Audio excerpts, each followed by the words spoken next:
I stood outside my son's house in the pouring rain, my suitcase soaked through, watching shadows move behind the curtains. I could hear laughter, music, the clink of glasses. I'd driven 4 hours to surprise Brandon and his wife Ashley for their anniversary dinner. I'd been knocking for 10 minutes. My phone buzzed. A text from Ashley. "We saw you.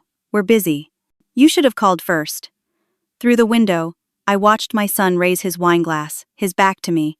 That's when I pulled out my phone and made the call that would change everything. My hands were shaking so badly I could barely hold my phone. Rain poured down my face, mixing with tears I refused to acknowledge. The porch light was on. They knew I was out here. Through that window, I could see my son Brandon laughing at something Ashley said. The warm glow of their dining room looked like a painting I wasn't part of. I scrolled through my contacts with numb fingers until I found Martin's name. Martin had been my financial advisor for 30 years, ever since my husband Ralph started the construction business that made us comfortable. Martin answered on the second ring. "Diane, it's almost 9 o'clock. Everything all right?" "Martin, I need you to freeze some accounts. Right now. Tonight." My voice came out steady, cold. I surprised myself. "What's happened?" "Brandon and Ashley. The mortgage payments I've been making. The car payments. The credit cards I co-signed. The monthly allowance. All of it. Freeze everything." There was a pause.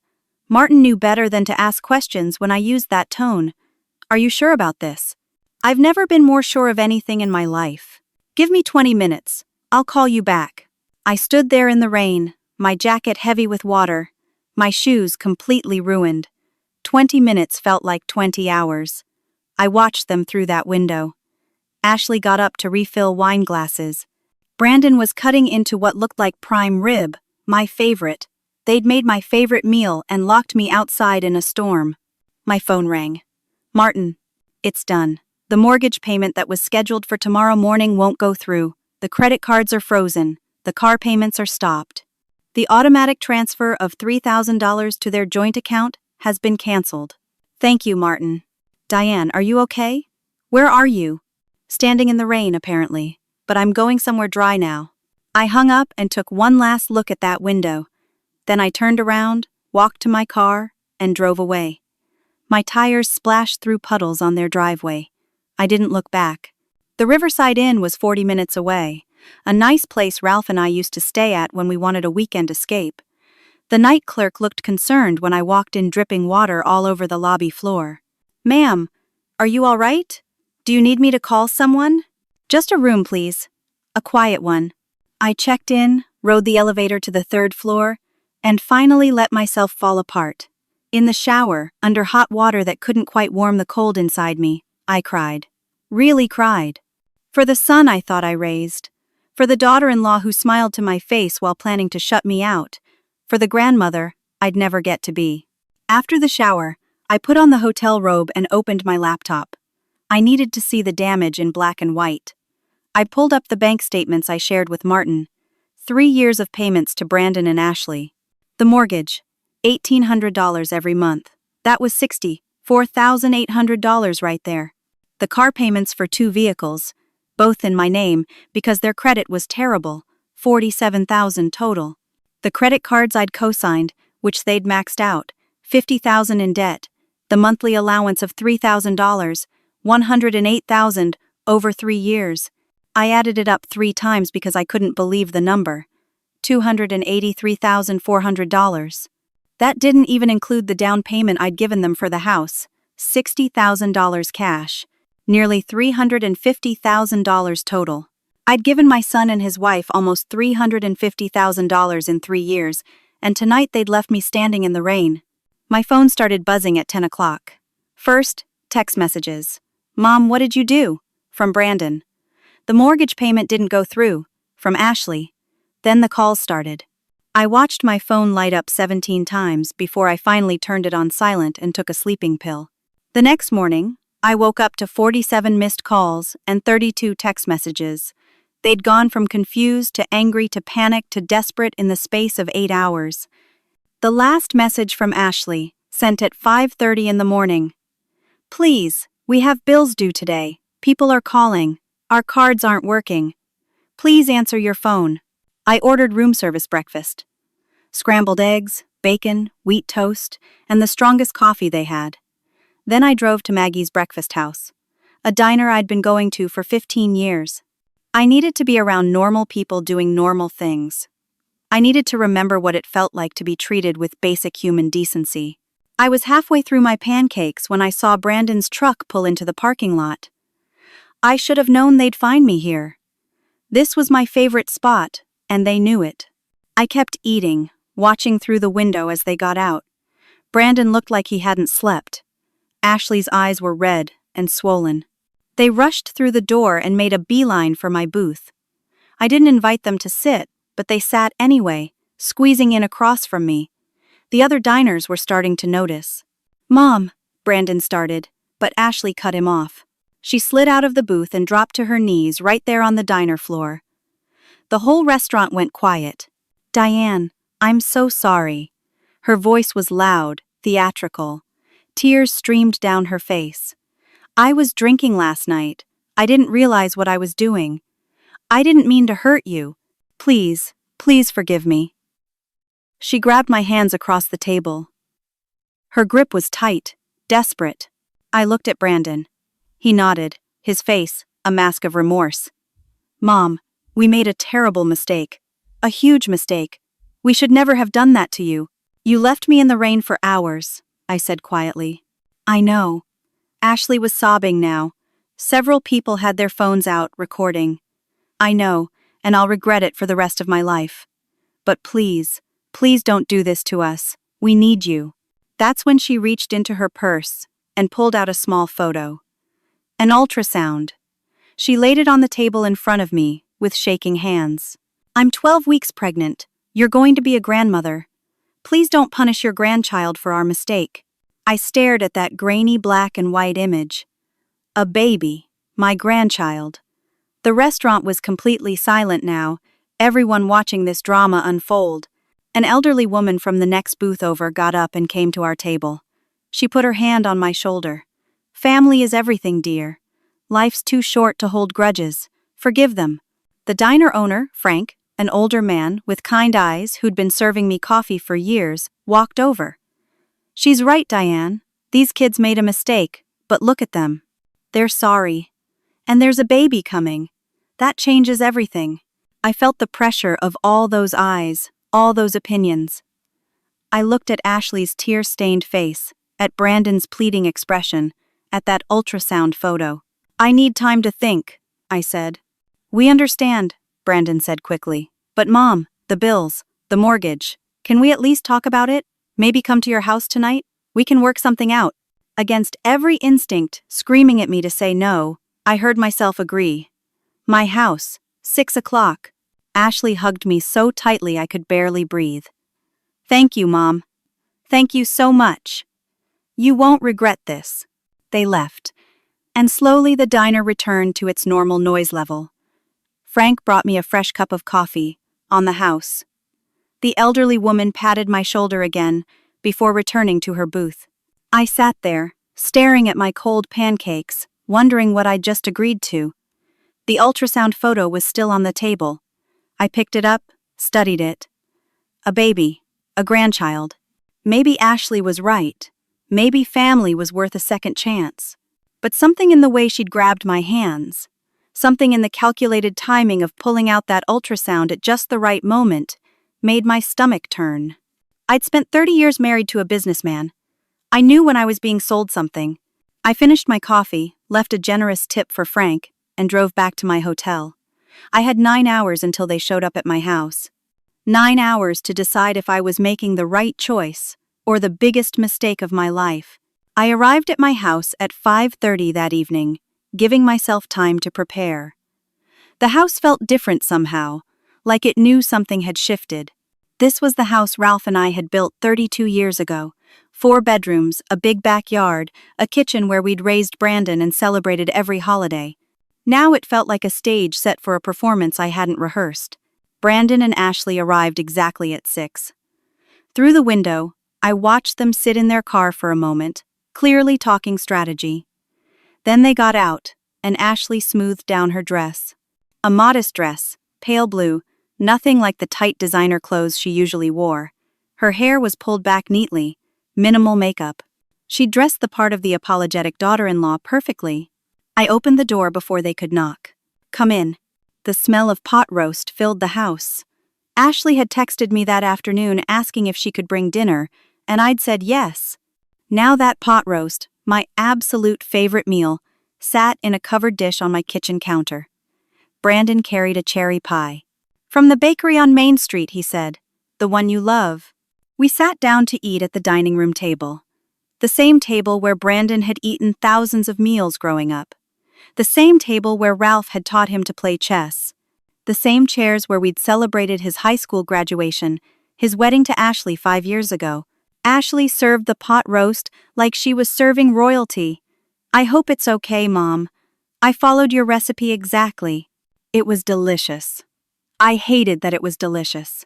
"So," Brandon said, cutting his meat carefully, "we know we messed up, really messed up, and we want to make it right." Ashley nodded eagerly. "We've been talking all day about how to fix this, how to show you we're serious." She pulled out a piece of paper from her purse. "We made a payment plan, to pay you back for everything." I took the paper. It was typed up neatly, with columns and calculations. $100 per month for 200 months. "That's almost 17 years, I said. "We know it's a long time," Brandon said, "but it's what we can afford right now. I'm making $42,000 a year at the auto parts store. It's not much, but I'm up for a promotion soon. Assistant manager to manager. That's another $8,000 a year." Ashley put her hand over mine. "We want to do right by you, Mom. We just need a little help getting back on our feet. Once Brandon gets that promotion, we can increase the payments." They were saying all the right things. Their faces showed all the right emotions. But something felt rehearsed, scripted. Still, I said nothing. Not yet. After dinner, Ashley brought out the cherry pie and coffee. We moved to the living room. Brandon suggested we watch a movie, like old times. We settled on the couch, me in the middle, them on either side. It felt suffocating. 20 minutes into the movie, Ashley's phone rang. She glanced at the screen, her face tightening for just a second before she forced a smile. "Telemarketer," she said, declining the call. It rang again 2 minutes later. Same reaction, same excuse. But I'd seen the flash of something in her eyes.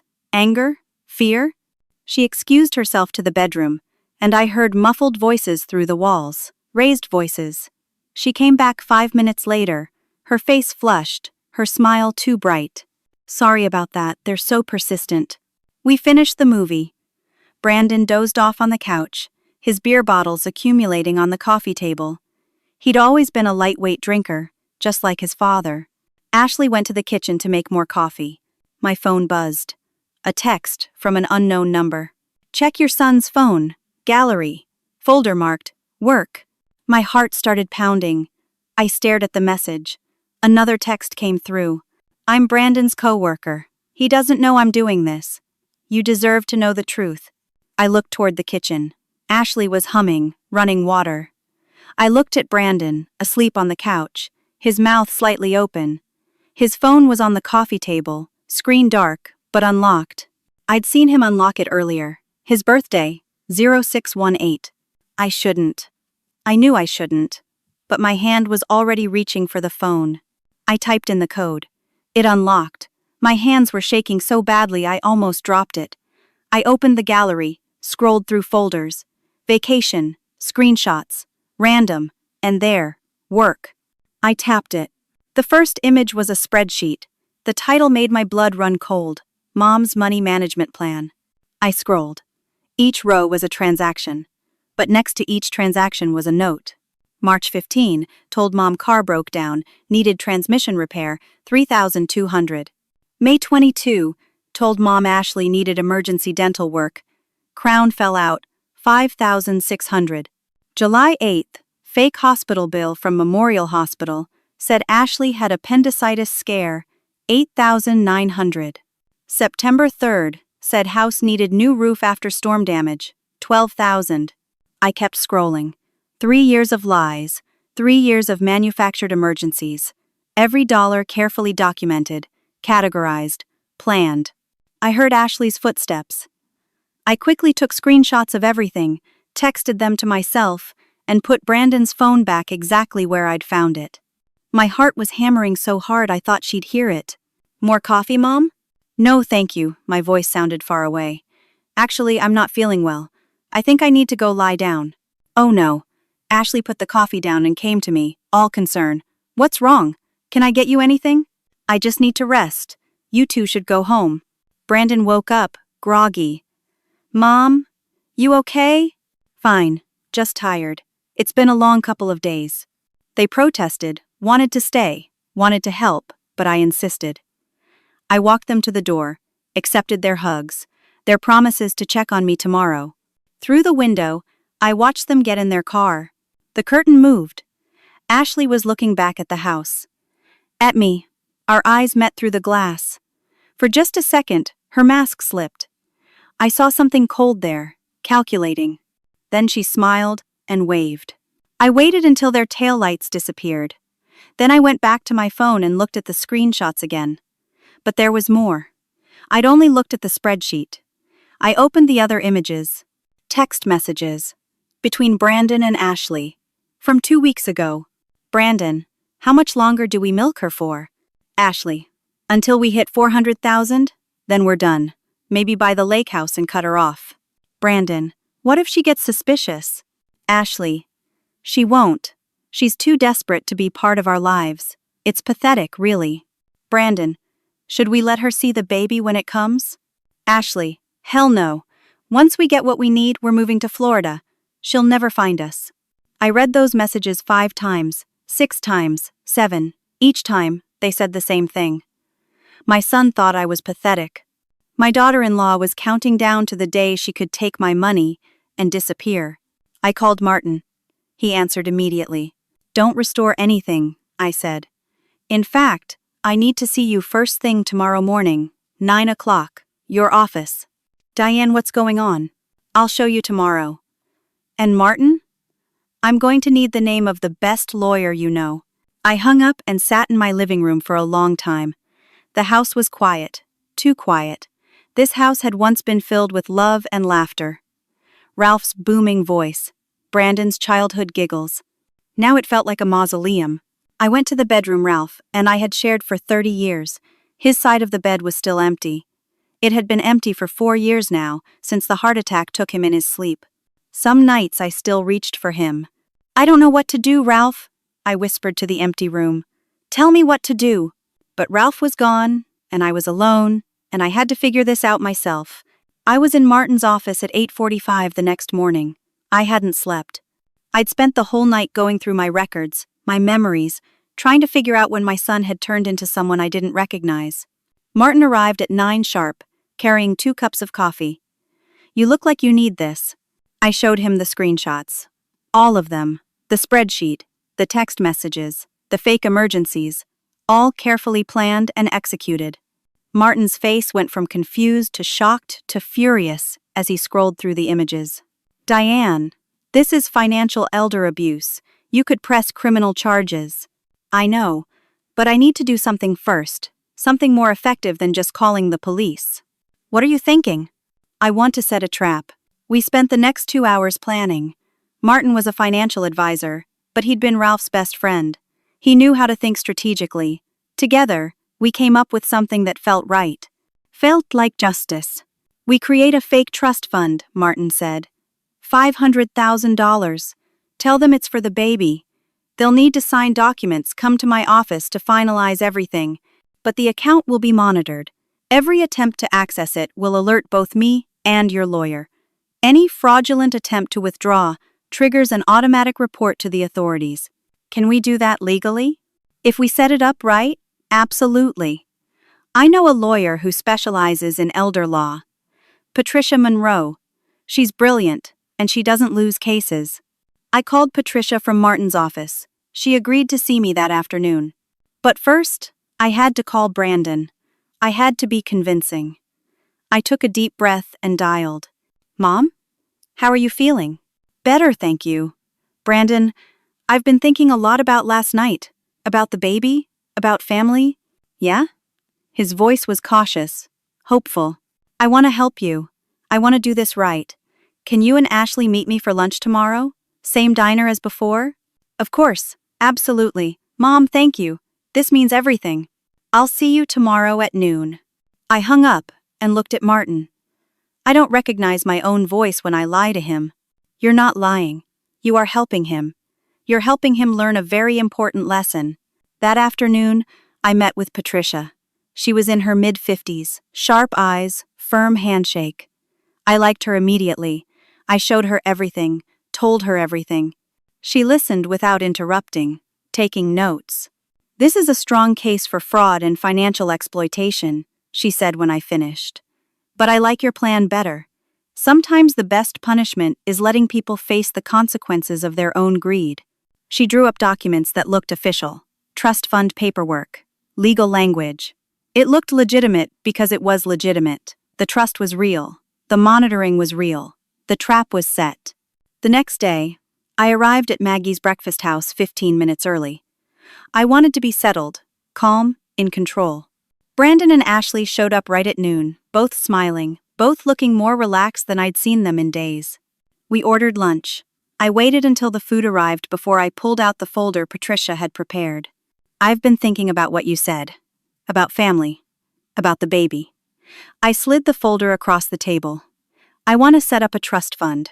$500,000 for your child's future. Ashley's coffee cup froze halfway to her mouth. Brandon's eyes went wide. 500,000? He repeated. For education, medical expenses, whatever the child needs. It'll be accessible once the baby is born. But I need you both to sign some papers. Come to my financial advisor's office tomorrow to finalize everything. Ashley opened the folder with shaking hands. Her eyes scanned the documents. I watched her face carefully. She was trying to look grateful, but I saw the calculation in her eyes. She was already spending that money in her head. Mom, this is incredible, Brandon said. We don't deserve this. No, I said, looking him straight in the eye. You don't. He didn't catch the edge in my voice. Neither did Ashley. They were too busy looking at the numbers on the page. We'll be there tomorrow, Ashley said. Whatever time you need us. And Mom? Thank you. Really. You're an amazing grandmother already. We finished lunch. They hugged me goodbye. I watched them walk to their car, saw them practically dancing with excitement once they thought I couldn't see them anymore. That evening, I sat in my living room with a glass of wine, Ralph's favorite brand, and waited for the next shoe to drop. Because I knew it was coming. I could feel it. My doorbell rang at 8 o'clock. I wasn't expecting anyone. I looked through the peephole and saw a woman I'd never seen before. She was young, maybe late 20s, blonde hair pulled back in a ponytail. Visibly pregnant, maybe 6 months along. I opened the door cautiously. Can I help you? Are you Diane? Brandon's mother? My heart sank. Yes. I'm Crystal. She looked nervous, kept glancing over her shoulder. I'm sorry to just show up like this, but I didn't know what else to do. I'm Brandon's girlfriend. I'm pregnant with his baby. The world tilted. I grabbed the doorframe to steady myself. That's not possible. Brandon's married. I know that now. But he told me they were divorced, that Ashley was just living with him temporarily because she had nowhere else to go. He's been supporting me for a year, paying my rent. He told me you knew about me. He said you were setting up a trust fund for our baby. Tears started running down her face, but when I mentioned it to my sister, she said it sounded suspicious. She told me to come meet you, make sure everything was real. So I looked up your address and I drove here, and now I'm thinking maybe my sister was right. Maybe he lied about everything. I stepped back. You'd better come inside. She followed me into the living room. I poured her a glass of water with shaking hands. We sat down and she showed me her phone. Text messages from Brandon going back 14 months. Photos of them together. A lease agreement with Brandon's name on it as co-tenant. Rent receipts showing payments from Brandon's account. He gives me $2,000 every month, she said. For rent and groceries and everything. He promised he'd move in with me before the baby came. That was supposed to be 8 weeks from now. He said he was just waiting for the divorce to finalize. $2,000 a month. From the $3,000 I'd been depositing, he was using my money to support his pregnant girlfriend while married to his pregnant wife. Does Ashley know about you? I asked. I don't think so. Does she know about the trust fund? There is no trust fund for your baby. I set one up for her baby. I didn't know you existed until 5 minutes ago. Crystal started crying harder. He lied about everything. I'm due in 8 weeks. I work as a waitress at Romano's across town. I make $11 an hour plus tips. I can't afford that apartment without him. I can't afford anything without him.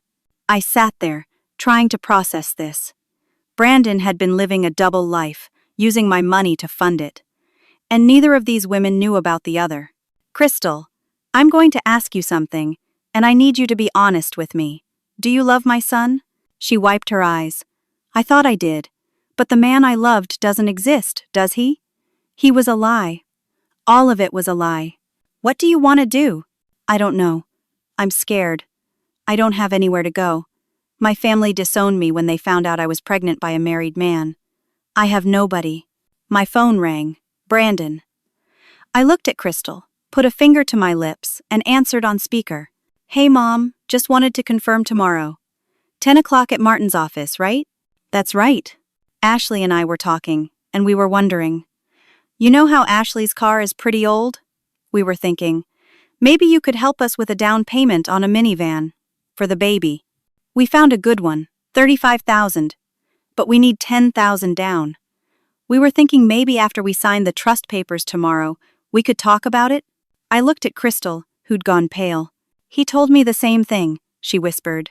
About the minivan. For our baby. Let me think about it, Brandon. I'll see you tomorrow. I hung up. Crystal was shaking. I need to go. I need to think. This is too much. I gave her my phone number. Call me if you need anything. And Crystal? I'm sorry. I'm sorry my son did this to you. After she left, I sat in the dark for a long time. Then I called Patricia. We have a bigger problem than I thought. Patricia answered immediately, even though it was after 9 o'clock. What's happened? I told her everything. About Crystal, about the second baby, about Brandon's double life, funded entirely by my money. When I finished, there was a long silence. Diane, this changes things. This isn't just fraud anymore. This is systematically using you to support multiple deceptions. If Crystal wants to cooperate, we have an even stronger case. She's scared. She has nowhere to go, no family. We can help her. But first, tomorrow's meeting. Do we go through with it? Yes. I want to see how far they'll take this lie. I didn't sleep that night either. I kept thinking about that little blonde girl, 6 months pregnant, believing my son loved her, believing in a future that was never going to happen. And Ashley, also pregnant, also lied to, even if she was lying right alongside Brandon. My phone rang at 3 in the morning. Crystal, I can't stop thinking about it, she said. She was crying. I looked him up online. I found his wedding photos. They look so happy, and I'm the other woman. I'm the one who ruined everything. Crystal, you didn't ruin anything. He lied to you. That's not your fault. Will you help me? Tomorrow at that meeting? I want to be there. I want him to look me in the eye and explain this. I thought about it, the chaos it would cause, the pain, but also the truth, the undeniable, unavoidable truth. Yes. Come to my house at 9:15. We'll go together. The next morning, Crystal arrived exactly on time. She looked exhausted, like she hadn't slept either. We drove to Martin's office in silence. Patricia was waiting in the lobby. You must be Crystal, Patricia said, shaking her hand. I'm Patricia, Diane's lawyer. What you're doing today takes courage. I'm not trying to cause trouble, Crystal said. I just want the truth. That's all any of us want. Brandon and Ashley showed up at 10 sharp. Through the conference room window, I watched them park. Ashley was carrying a designer purse I hadn't seen before. New, probably bought with one of those credit cards. Brandon was on his phone, smiling about something. They walked in, all smiles and gratitude. Martin greeted them, showed them to the conference room. They sat down across from me. Patricia sat to my right. Crystal was in the hallway, out of sight, waiting. So, Martin began. "Before we finalize the trust paperwork, I have a few routine questions. Standard procedure." He asked about their financial situation, their plans for the baby, their current expenses. They answered smoothly, a well-rehearsed duet. Then Martin asked Brandon about his living situation. "Just the two of us," Brandon said, squeezing Ashley's hand. "In the house we bought 3 years ago. Well, that Mom helped us buy. And you're not renting any other properties? No additional residences?" Brandon's smile faltered for half a second. "No. Why would we? Just making sure all assets are properly disclosed for the trust documents." That's when I stood up and walked to the hallway. "I think there's someone you should meet." I opened the door. Crystal walked in. The color drained from Brandon's face so fast I thought he might faint. He stood up, knocking his chair backward. "What the hell?" Ashley looked between Brandon and Crystal, confused. "Who is this?" Crystal's voice shook, but she spoke. "I'm Crystal. I'm pregnant with Brandon's baby. Who are you?" "I'm his wife!" Ashley screamed. She stood up, her hands flat on the table. "We've been married for 5 years!" Crystal's hand went to her mouth. "He said you were divorced. He said you were just roommates until the papers went through." Ashley turned on Brandon. "You got someone else pregnant?" Her voice was shrill, disbelieving. Brandon was trying to back toward the door, but Patricia moved to block it. He looked trapped, wild-eyed. "It's not what you think," he stammered. "Then what is it?" I asked quietly. "Because what I think is that you've been using my money to support 2 pregnant women while lying to both of them." Ashley's face went through a series of expressions. Shock, betrayal, rage. Then something else. Something calculating. She sat back down, slowly. "This is your fault," she said, looking at me. "You brought her here. You set this up. I wanted the truth." "The truth?" Ashley laughed, a harsh sound. "You want the truth? Fine. Yes, Brandon and I have been taking your money. Yes, we planned it. Yes, we were going to take as much as we could and leave. Because you're a lonely old woman who would do anything for our attention. You're pathetic. And you know what? You'll never see my baby. Never. I'll make sure of that." Brandon found his voice. "She's right, Mom. You crossed a line. You humiliated us. We're done. Get a lawyer, because you're never meeting your grandchild. Either of them." Crystal was crying silently. Ashley grabbed her purse and headed for the door. Brandon followed. At the threshold, Ashley turned back. "That trust fund? We'll be contesting that in court. That money should be ours. All of it. You owe us after what you just did." They left. The door slammed behind them. The conference room was silent except for Crystal's quiet sobs. Patricia spoke first. "Well, that went about as expected." "Did you get it all?" I asked. She held up a small recording device. "Every word." Martin poured water for Crystal, who was shaking. "Are you okay?" "I don't know what I am," she whispered. "I don't know anything anymore." I sat down next to her. "You'll stay with me, tonight, until we figure out what to do next." "I can't ask you to do that." "You're not asking. I'm offering. That baby is my grandchild, whether Brandon wants to admit it or not." Patricia was already on her phone, taking notes. "Diane, we need to move fast. If they're going to contest anything, we need to be prepared. And I think we should consider pressing charges. That thread about the trust fund money shows intent to defraud." "Do whatever you need to do," I said. "I'm done protecting him." Crystal came home with me that day. She sat in my guest room, the one that used to be Brandon's childhood bedroom, surrounded by his old baseball trophies and school photos. The irony wasn't lost on either of us. "He looks so happy in these pictures," she said, picking up a photo from his high school graduation. He was. Or I thought he was. Now I don't know what was real and what was performance. That night, we ordered Chinese food and sat in my living room. Crystal told me about how they met. Brandon had come into the restaurant where she worked. He'd been charming, attentive, generous with tips. He'd asked her out 3 times before she finally said yes. He'd told her he was an engineer, made good money, was recently divorced, had no kids. Every single thing was a lie. "I'm so stupid," she said. "You're not stupid. You're trusting. There's a difference. What do I do now?" "I'm due in 8 weeks. I have $200 in my bank account. My rent is due in 5 days, and it's $1,200.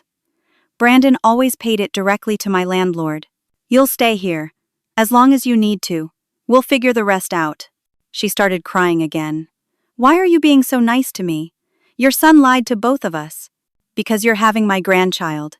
Because you didn't do anything wrong. And because someone should be kind to you. That's reason enough. 2 days passed. Quiet days. Crystal and I fell into an easy routine. She was easy to be around, grateful for everything, constantly apologizing for existing. I had to keep reminding her she was welcome. On the 3rd day, Patricia called. Diane, we have a problem. A big one. What now? Brandon and Ashley have filed a restraining order against you. And they've filed a petition to have you declared legally incompetent. My stomach dropped. What? They're claiming you're mentally unstable, harassing them, showing signs of dementia. They've attached a letter from a doctor stating you've been his patient for 6 months and you're displaying early signs of Alzheimer's. That's insane. I've never even heard of this doctor. Dr. Marcus Shepard. His office is in Westbrook. Does the name mean anything to you? Nothing. The hearing is in 5 days. If a judge grants even a temporary order, Brandon could become your legal guardian. He'd have control over all your assets. I couldn't speak. The room was spinning. Patricia continued. We need to prove you're completely competent. I'm arranging a cognitive evaluation with Dr. Ellen Hartley. She's one of the best neurologists in the state. We need documentation showing you're of sound mind. How can they do this? How is this legal? It's retaliation. They're trying to discredit you before we can press charges against them. And Diane? There's more. I had my investigator look into Dr. Marcus Shepard. His medical license was revoked 3 years ago for falsifying patient records. He's Ashley's uncle. Of course he was. Of course. The next 3 days were a blur of tests. Dr. Hartley put me through memory evaluations, problem-solving tests, brain scans. She asked me to remember lists of words, draw clocks, recall dates from my past. It was exhausting and humiliating, having to prove I was mentally sound because my son wanted to steal everything I had left. You're doing great, Dr. Hartley said after the 2nd day of testing. Your cognitive function is perfectly normal for your age, actually better than average. There's no sign of any dementia, Alzheimer's, or cognitive impairment whatsoever. Can you put that in writing? I'll have a full report ready before your hearing, with brain scans, test results, everything. No judge will be able to deny the evidence. While I was going through evaluations, Patricia was building our case. Martin provided detailed financial records showing the systematic drain of my accounts. Crystal agreed to testify, though she was terrified. What if they hurt me? She asked. What if Brandon comes after me? He won't, Patricia assured her. We filed for a protection order for you, and Diane's going to file one against them. The night before the hearing, I couldn't sleep. I lay in bed, staring at the ceiling, thinking about how my life had turned into a legal drama, about how the son I'd raised, the boy who'd cried when his goldfish died, who'd made me Mother's Day cards with glitter and glue, had become someone I didn't recognize. My phone rang at 2 a.m. Unknown number. I almost didn't answer. Hello? Mrs. Diane? A man's voice, unfamiliar. Who is this? A friend. Someone who cares about what happens to you. You should drop everything. Stop fighting. Sign over your accounts to Brandon like he asked. It'll be better for everyone. Who are you? That doesn't matter. What matters is you're making this harder than it needs to be. Old ladies can have accidents, falls, heart attacks. Happens all the time. No one would question it. My blood went cold. Are you threatening me? I'm advising you. Drop it. Or, things could get very unpleasant. The line went dead. I called Patricia immediately. She answered groggily. They threatened me. Someone just called and threatened me. Did you recognize the voice? No. Unknown number. Male. He said I should drop everything or I might have an accident. I'm calling the police. Right now, don't go anywhere, lock all your doors. I'll be there in 20 minutes. I got up, checked every lock, turned on every light. Crystal came out of her room, awakened by the commotion. What's wrong? Someone threatened me. On the phone. Her face went white. Brandon? I don't know. Maybe. Probably. Patricia arrived with 2 police officers. I gave a statement. They traced the call. Burner phone. Untraceable. But they took it seriously. They filed a report. Increased patrols around my neighborhood. After they left, Patricia, Crystal, and I sat in my kitchen drinking tea at 3 in the morning. They're desperate, Patricia said. That's good for us. Desperate people make mistakes. It doesn't feel good. It feels terrifying. We can get you a hotel room, somewhere safe until after the hearing. No. I'm not running from my own son.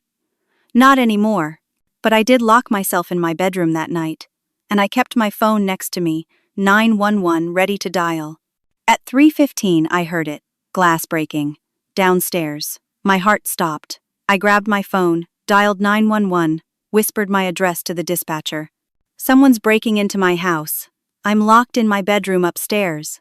Officers are on their way. Stay where you are. Stay quiet. I heard footsteps. Heavy. 2 people maybe. Voices, male, trying to be quiet but not quiet enough. Find the documents.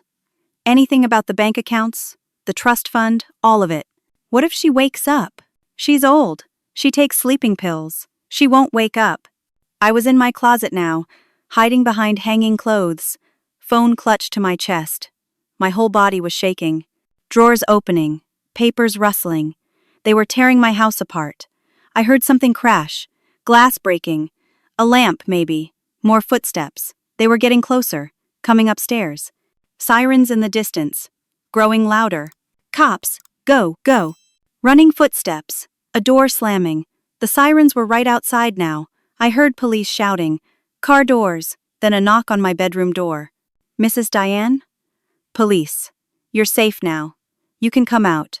I opened my closet door, my bedroom door. 2 officers stood in the hallway, their flashlights blinding me. Are you hurt? No. Did you catch them? They got away, but we're searching the area. Can you come downstairs and tell us if anything was taken? My house looked like a tornado had hit it. Every drawer was open, papers everywhere. My laptop was on the floor, screen smashed, couch cushions torn apart, kitchen cabinets emptied. But nothing was stolen. Not the TV, not my jewelry, not my purse with cash in it. They'd been looking for something specific. The documents, I told the officers. They wanted documents about my financial accounts. But everything's with my lawyer. There's nothing here.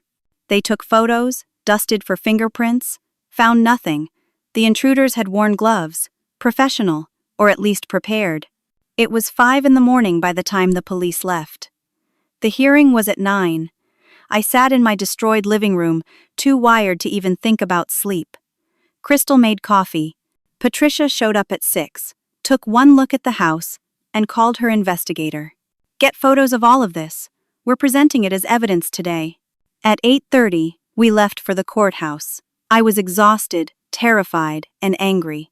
The perfect combination for facing my son in court. The courthouse was cold and sterile, all marble and fluorescent lights. Brandon and Ashley were already there with their lawyer, Harold Jennings. He looked exactly like I'd imagined. Slicked, back hair, expensive suit, practiced smile. The kind of lawyer who'd represent anyone if the price was right. Ashley was wearing a maternity dress, conservative and expensive, playing the role of concerned daughter-in-law. Brandon wore a suit I'd never seen before. Probably bought with money, from the credit cards I'd co-signed. Judge Margaret Reynolds entered, and we all stood. She was in her 50s, gray hair pulled back severely, sharp eyes that missed nothing. She sat, told us to sit, and looked over the documents in front of her. This is a petition for guardianship based on alleged incompetence, she said. Mr. Jennings, present your case. Jennings stood, all confidence and charm. Your Honor, we're here today because Brandon and Ashley are deeply concerned about Mrs. Diane's mental state. She's exhibited increasingly erratic behavior, paranoid accusations, confusion about financial matters. We have a letter from Dr. A. Marcus Shepard stating she's been his patient for 6 months and is showing signs of early onset Alzheimer's. Patricia stood immediately. Your Honor, I'd like to address that letter. Dr. Marcus Shepard had his medical license revoked 3 years ago for falsifying patient records. Mrs. Diane has never been his patient. In fact, Dr. Shepard is Ashley's uncle. Judge Reynolds's eyebrows went up. She looked at Jennings. Is this true? Jennings looked genuinely surprised. Or he was a good actor. Your Honor, I was not aware of Dr. Shepard's relationship to my client, nor was I informed about his license status. However, we have other evidence. Please proceed. Brandon took the stand. He looked sad, worried, playing his part perfectly. Your Honor, my mother has been getting more and more confused over the past year. She forgets conversations, makes wild accusations. Last week, she brought a random pregnant woman to our house and accused me of being the father. She's been paranoid, thinking Ashley and I are trying to steal from her when we've only accepted her generous gifts. Jennings showed photos. Me at the diner with Crystal. Me standing outside their house in the rain. Taken out of context, I looked unstable, desperate. Then Ashley testified. I love my mother-in-law. I'm terrified for her. She's not herself. She's making dangerous decisions. We just want to help her, to make sure she's cared for properly. 3 of Brandon's coworkers testified next. Each one said they'd heard Brandon express concern about my declining mental state. They read from notes, clearly prepared statements. They were lying, and not even doing it well. Then it was our turn. Patricia called Dr. Hartley first. She presented my brain scans, test results, cognitive evaluations. Mrs. Diane's cognitive function is excellent, better than average for her age group. There is zero evidence of dementia, Alzheimer's, or any form of cognitive impairment. Judge Reynolds studied the reports carefully. These are dated from this week? Yes, Your Honor. We conducted a comprehensive evaluation over 3 days. Next, Patricia played the recording from Martin's office. Brandon and Crystal's confrontation. Ashley's admission. Yes, we planned it. Yes, we were going to take as much as we could and leave. You're pathetic. Brandon's face went red. Jennings was scribbling notes frantically. Patricia presented the financial records.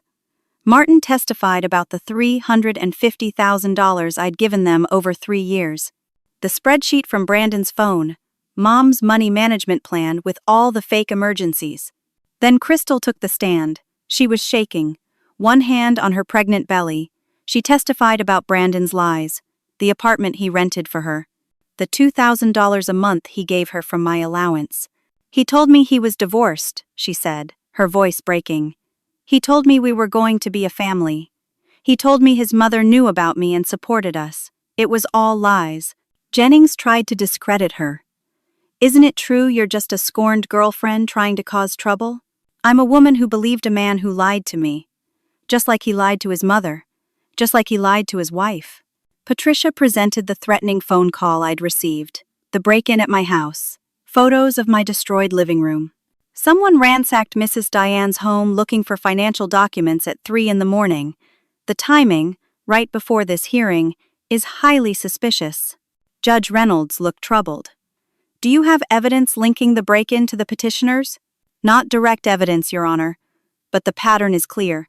They're trying to intimidate her into dropping her claims against them. Jennings objected. Pure speculation, Your Honor.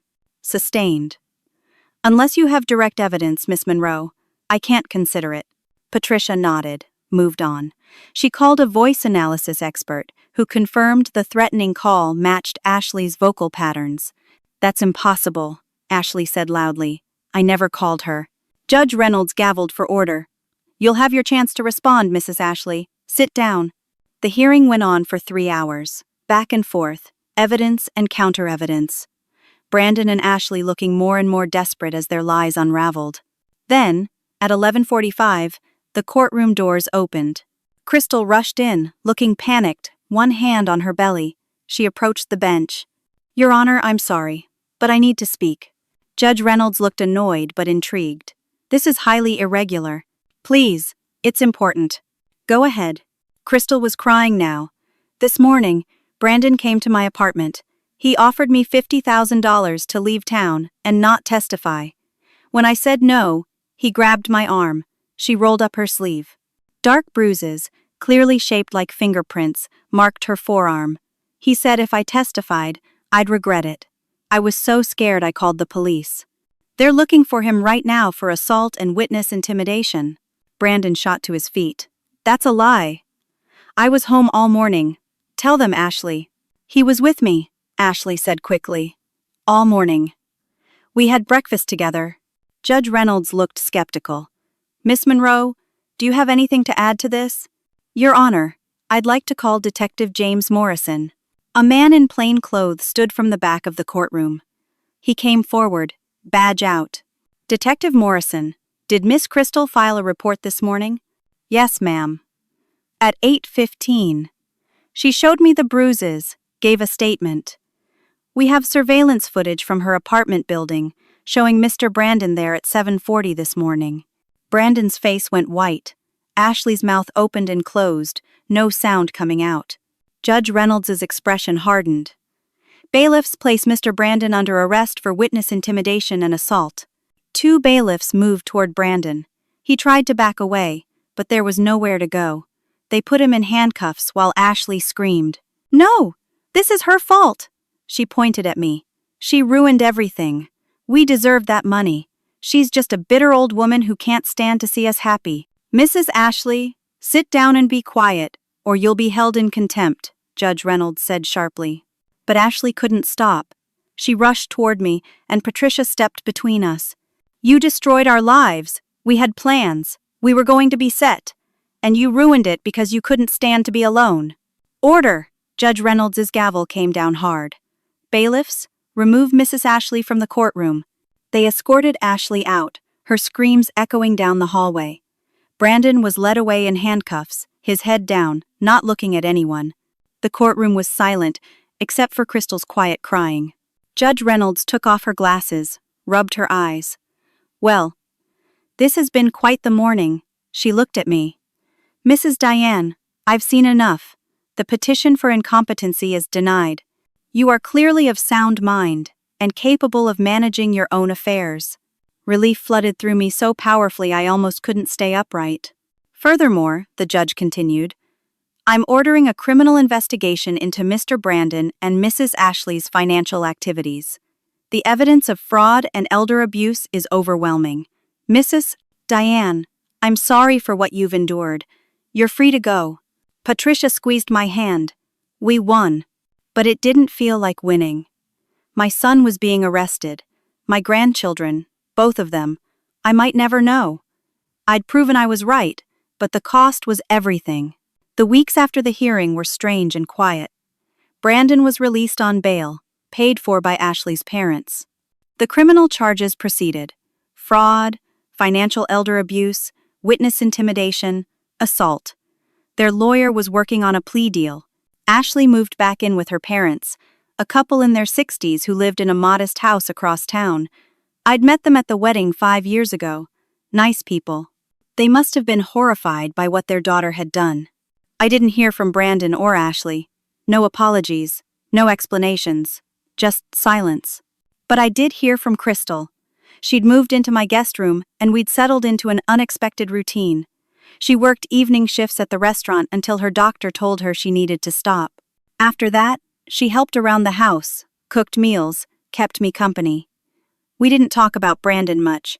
The wound was too fresh for both of us.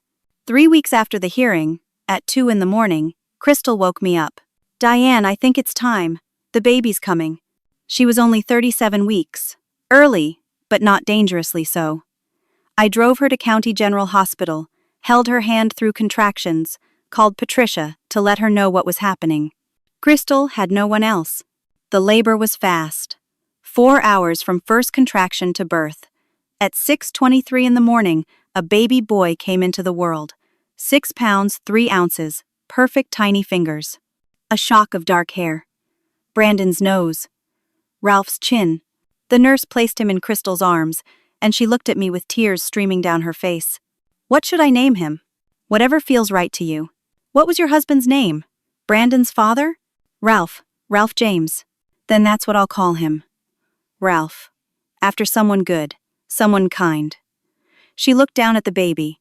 Hi, Ralph. I'm your mom. The nurse asked if I wanted to hold him. I did. I held my grandson, this tiny perfect thing, and cried. For For the grandchild I'd thought I'd never meet. For the complicated, painful path that led to this moment. For Ralph, my husband, who would have loved to see this. "You're his grandmother," Crystal said softly. "I know you're not technically, but biology doesn't matter. You've been more family to me than anyone. If you want to be his grandmother, I'd be honored." I'd like that very much. We stayed in the hospital for 2 days. I barely left except to go home and get clothes, supplies. Crystal and I figured out feeding schedules, diaper changes, all the chaos of a newborn. It felt right, the 3 of us together. When we got home, I'd already set up the guest room as a nursery. Crib, changing table, rocking chair. Everything a baby needed. Crystal cried when she saw it. "You didn't have to do this." "I wanted to. You're family now. Both of you." Over the next month, life found a new normal. Crystal and Ralph living in my house, me playing grandmother, Patricia working on the criminal case, Martin helping Crystal set up her own bank account, teaching her about budgeting and saving. I also joined a support group for elder abuse survivors. 12 of us, meeting every Thursday evening at the community center. Hearing their stories made me feel less alone. Some had been scammed by strangers, some by their own children.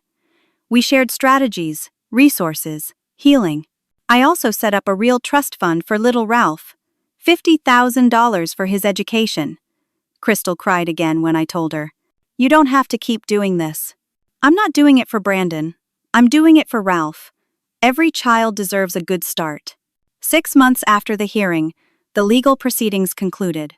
Brandon took a plea deal. 3 years probation, mandatory repayment of $100,000 to me, 500 hours of community service. It was less than I'd hoped for, but Patricia explained that proving the full extent of the fraud would have meant a long trial with no guarantee of a better outcome. Ashley's case took longer. The fake doctor's letter, the attempted guardianship scam, the threats. She eventually pled guilty to fraud and got 2 years probation, a $10,000 fine, and mandatory counseling. Their house went into foreclosure. They divorced. Ashley claimed Brandon had manipulated her, though the evidence showed she'd been just as involved. She moved back in with her parents permanently. Ashley gave birth to a girl in April. 7 pounds even. She named her Madison. I heard about it through the grapevine, through Patricia's investigator. Ashley's mother sent a message through Patricia. Ashley wanted to know if someday, maybe years from now, I might want to meet Madison. Have a relationship with my granddaughter. I didn't respond. Not yet. I needed more time. Maybe someday. Maybe when Madison was old enough to make her own choices about knowing me. But not now. The hurt was still too fresh. Then, 1 year after the night in the rain, my doorbell rang on a Saturday evening. It was April again, spring. The trees in my yard were blooming. I opened the door, and there was Brandon. He was alone. Thinner than I remembered. Older looking. Tired. He held a small gift bag. "Hi, Mom." "Brandon, I know I'm not welcome here. I know I have no right to ask for anything from you. But it's Ralph's first birthday next week, and I wanted to drop off a gift." He held out the bag. "It's a savings bond. $500. From my own paycheck. I've been working 2 jobs. Trying to pay you back. Trying to be better." I looked at him, really looked at him. I saw the son I'd raised somewhere in there, buried under the mistakes and the regrets. "Would you like to come in for coffee?" His eyes filled with tears. "Really? I'm not saying I forgive you. I'm not saying everything's okay. I'm saying we can start with coffee." He nodded, unable to speak. I stepped back, let him in. We walked to the kitchen, the same kitchen where I'd made him breakfast every morning for 18 years. Where Ralph had taught him to crack eggs. Where we'd celebrated every birthday, every achievement. We sat at the table. I made coffee. We didn't talk about the money, the trial, the betrayal. Not yet. That would take years to work through, if we ever could. Instead, Brandon asked about Ralph. The baby. I showed him photos on my phone. Dozens of them. Ralph's first smile. Ralph sleeping. Ralph in his little bouncy chair. "He's beautiful," Brandon whispered. "He looks like Dad." "It does." "Crystal's a good mom?" "She's wonderful. Strong. Kind. trying her best. I'm glad. I'm glad you have them. You deserve to be a grandmother.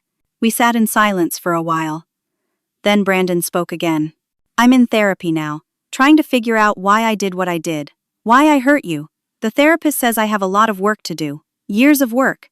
That's good. That you're trying. I wanted you to know I'm paying you back. Every month. $100. It'll take forever, but I will.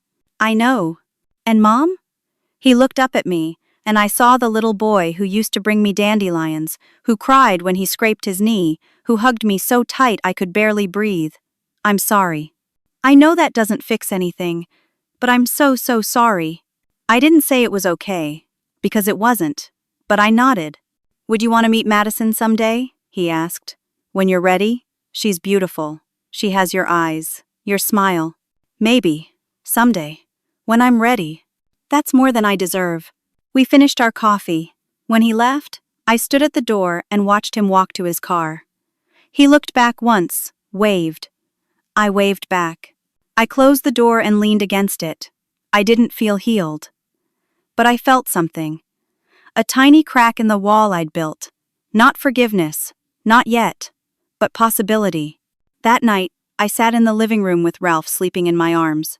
Crystal was at the store. The house was quiet. I looked at the photos on the mantel. Ralph, my husband, Brandon as a baby. Little Ralph from his birthday party last week. I thought about family. About how complicated it is. How love and hurt can exist in the same space. How forgiveness isn't about forgetting or excusing. It's about deciding what you can live with. What you can carry forward. I'd learned that you can love someone and still refuse to let them hurt you. That setting boundaries isn't cruelty. It's survival. It's respect. For yourself, and for what you deserve. That night in the rain, standing outside Brandon's house, I'd lost something. The illusion of the family I thought I had. The son I thought I knew. But I'd also found something. My own strength. My worth. My voice. And I'd found a family. Not the one I was born into or raised, but the one I built, Crystal, who needed me as much as I needed her. Ralph, this tiny, perfect human who didn't care about biology or legal documents. He just knew that I held him when he cried, fed him when he was hungry, sang to him when he couldn't sleep. Sometimes the family you choose is more real than the family you're born into. As for Brandon, I didn't know what the future held. Maybe someday we'd rebuild something. Maybe someday I'd meet Madison, hold my granddaughter, tell her stories about her grandfather Ralph. Or maybe not. Maybe the trust was too broken, the hurt too deep. But I knew this. I didn't need their approval anymore. I didn't need their presence to feel whole. I'd survived their worst, stood up for myself when it mattered most, and built a life on the other side that was full of love and purpose. The rain that night had washed away my illusions.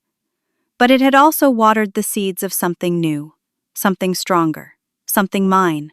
I learned that strength isn't about holding grudges, it's about knowing your worth and refusing to accept less than you deserve. I learned that love doesn't mean accepting abuse.